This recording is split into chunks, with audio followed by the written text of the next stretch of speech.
नमस्कार, RB news में स्वागत है आपका और मैं हूं आपके साथ शमा प्रवीण। नए अंदाज में आपके शहर, गांव और कस्बे की खबर पहुंचाएंगे हम।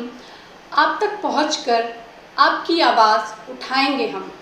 आपके सरोकार से जुड़ी खबरें भी दिखाएंगे हम। सरकार तक आपकी बात पहुंचाएंगे हम। तो बिहार से जुड़ी छोटी से छोटी खबर जानने के लिए सब्सक्राइब करें आरबी न्यूज़ चैनल। जोरदार ताली बजाएगा आप लोग।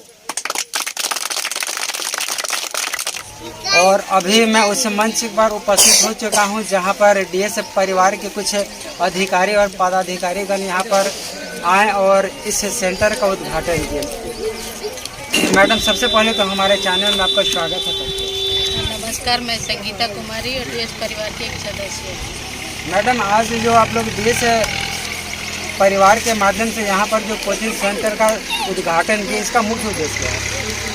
इस संस्था का नाम है डीएस परिवार और इस संस्था के द्वारा यहाँ गुलसिया कला में एक कोचिंग सेंटर का उद्घाटन हुआ है। इसका मेन पर्पस है कि हमारे गांव में इस गुलसिया कला गांव के जो आर्थिक रूप से जो पिछड़े लोग हैं, उन लोगों का सर्वांगीण विकास करना। इस तरह से जैसे कि शिक्षा में, स्वास्थ्य में, महंगाई में, बेरोजगारी को, ये सारी चीज़ को ख़त्म करना, शिक्षा को बढ़ाना और छोटे नन्हे मुन्ने बच्चे जो है देश के भविष्य है, इनको आगे की ओर बढ़ाना, तंदुरुस्त करना, ताकि ये आगे जाके हमारे भविष्य एक अच्छा मिसाल बन सके। इसके लिए हम यहाँ पे आए हैं और इस कोचिंग सेंटर का उद्घाटन किए हैं। और ये कोचिंग सेंटर से संस्था से रिलेटेड बहुत सारे जो भी संस्था है, ये नियम है, बहुत सारे प्रावधान है, वो हम इन लोगों को बताए हैं। सारे लोग खुश है इस बात को सुनकर। तो अभी आपने देखा कि यहाँ पर कोचिंग सेंटर का उद्घाटन हो चुका है। मैडम, कब से पढ़ाई चालू होगा? कल से। ये तो पहला प्रयास है और पहला प्रयास कहीं न कहीं सफल होता हुआ नज़र आ रहा है।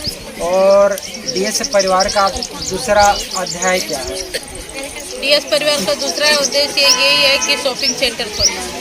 ठीक है, जो महंगाई बाहर के रेट से हम ये जो भी सामान परचेज करते हैं, रोजमर्रा का सामान हो या कपड़ा लता या किसी भी तरह का जो सामान है, शॉपिंग सेंटर पे जो हमारे सामान अवेलेबल होंगे वो बाहर की मार्केट से 10 या 15% कम में। अच्छा मैडम, इस जो आप लोग शॉपिंग सेंटर खोल रहे हैं, जिसमें किस प्रकार के लोगों को लाभ मिल सकता है? इस शॉपिंग सेंटर में यदि बाहर ये रोजमर्रा के हर एक सामान उपलब्ध होगा। माने किन लोग उसमें आ सकते हैं? डीएस परिवार के जैसे जो बच्चे का रजिस्ट्रेशन हुआ, उस परिवार के हर एक सदस्य का सामान यहाँ पे मिलेगा। और जो इस सदस्य से जुड़े नहीं है, इस संस्था से नहीं जुड़े, जिनके बच्चे अपने को नहीं भेज रहे हैं, अपने आप को मतलब कि सर्वांगीण विकास के रूप में गिन रहे हैं कि मेरा ज़रूरत नहीं है, तो वैसे परिवार के लिए इस योजना से और ये सारी लाभों से वंचित रहे। और तीसरा क्या है जो बहुत बड़े पैमाने पर सुनने में आ रहा है कि स्वास्थ्य को लेकर के भी आप लोग इस पर फोकस कर रहे हैं?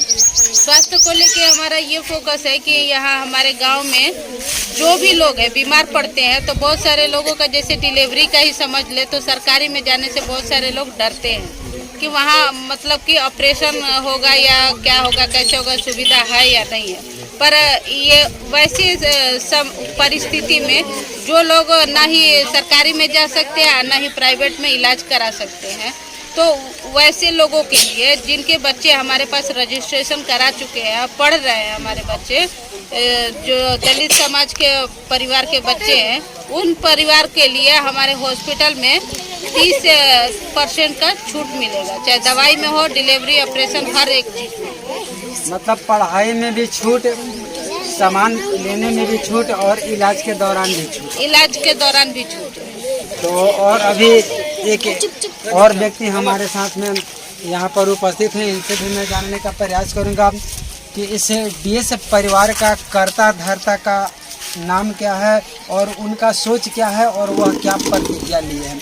सबसे पहले तो सर हमारे चैनल में आपको स्वागत है सर। मेरा नाम अरविंद घोष है और मैं डीएस परिवार का एक अधिकारी हूँ। सबसे पहले जो सर जी का जो क्वेश्चन है कि कौन है जो ऐसे शख्स ऐसे कौन व्यक्ति हैं जो इतने बड़े पैमाने पर प्रण लिए हैं, तो सर उनका नाम है श्रीमान जितेंद्र शर्मा जी। और उन्होंने शुरू से ही जब यहाँ पर जैसे ही बिहार में उनका पांव रखे तो बहुत सारे लोगों से मिले, गए, बात किए, गांव के अंदर भी गए। तब वहाँ पर उन्होंने रियलाइज़ किया कि वाकई मैं काम कर रहा था दिल्ली में, लेकिन हम आज से ही प्रण लेते हैं कि हम अपने बिहार के प्रत्येक गांव को, प्रत्येक जिला को हम क्या करेंगे, एक छोटा सा मेरा कदम रहेगा उनको रोजगार के लिए रोजगार देना, उन्हें गरीब लोगों को शिक्षा देना और फिर उन्हें बेरोजगारी से राहत और सबसे ज़्यादा महंगाई से उन्हें कम करना।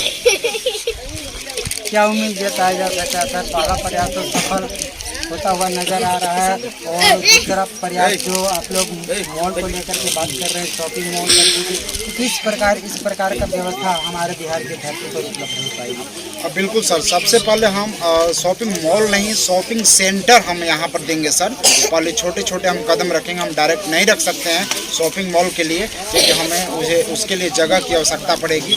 लेकिन हम यहाँ पर शॉपिंग सेंटर दे रहे हैं सर, और ये जैसे ही हमारे पास बच्चे अगर 50 हो जाते हैं तो हम इन्हें शॉपिंग सेंटर देंगे, और जो भी सामान होगी, जो भी खाने पीने के लिए जो भी सामान होगी बच्चे के लिए, किचन से और किसी भी प्रकार के अगर किराने की दुकान में जो सामान मिलती है वो सारे दुकान पर यहाँ पर उपलब्ध होंगी, और वो भी 30% डिस्काउंट पर सर।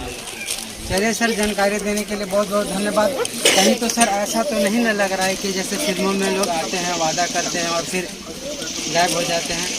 क्या इसके दिशा में आप बोलना चाह रहे हैं? कुछ अजीब सा? ऐसा कोई बात नहीं है। जो हम लोग जिस परिवार के सदस्य हैं, चारों ओर जहाँ भी हम देख रहे हैं गंदगी, जिस बच्चे को शिक्षा नहीं मिल पा रही है उन बच्चे तक हम लोग पहुँचाने का काम कर रहे हैं। सरकार तो हम लोगों को अनेकों तरह के झंझट में फंसा कर रखती है। कोई मंदिर मस्जिद के लिए लड़ रहा है तो कोई किसी के लिए लड़ रहा है। इस जनता के लिए देखने वाला कोई नहीं है।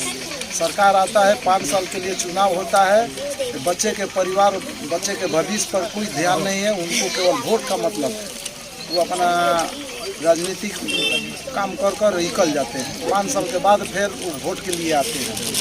वहाँ से हम लोगों का जनरेशन ही खराब करने पर लोग पड़े हुए हैं। इसलिए हम लोग सब भाई मिलकर सहयोग से अपना परिवार उठाने के लिए प्रयास में लगे हुए हैं और करते रहेंगे। यहाँ टोटल हम लोग अपना व्यवस्था अपने ऊपर लेकर हम लोग अपना काम कर रहे हैं। देखने वाली बात यह है कि लोग ये भी कह रहे हैं कि जब सरकारी संस्था चल नहीं पाएगा तो प्राइवेट कैसे चलेगा। सवाल ये बहुत बड़ा है कि जब सरकारी संस्था के माध्यम से इस प्रकार का प्रोजेक्ट पास नहीं हो पाता तो एक अकेला आदमी क्या कर सकता है, कितना स्ट्रगल करेगा। हम जनता सभी उनके साथ हैं।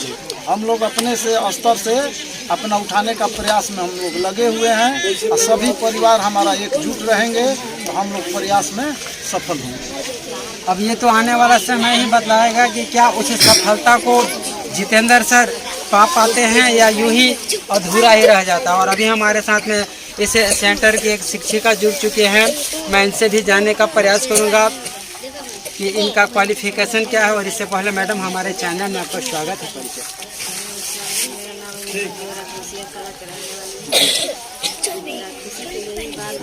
हमको पढ़ाने का मौका मिला और बच्चे को कुछ सिखाने का मौका मिला।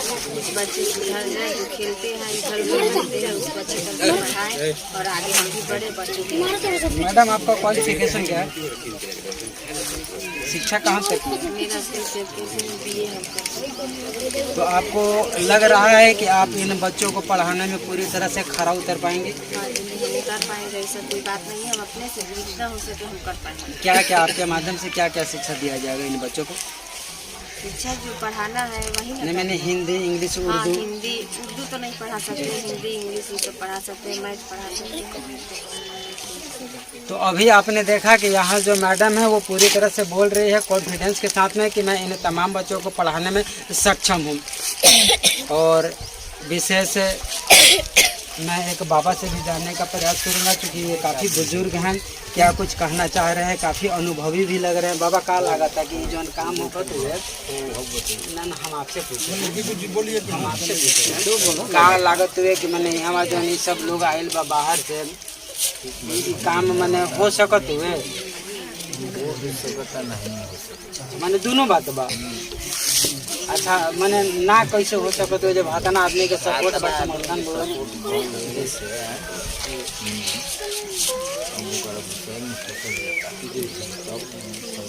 हालांकि उम्मीदें पर दुनिया टिकल बुझे बुझाई जो बिहार बुझे हाँ तो ई सरकारी संस्था ना नु हाँ ये एक समाज सेवी वालों सारा इन्वेस्ट उहे करो तो अपना माध्यम से। तो हमारा यह प्रयास कैसा लगा? अगर आप हमारे चैनल से नए हैं तो इसे सब्सक्राइब करना ना भूलें। मिलूंगा एक अगली वीडियो के साथ, तब तक के लिए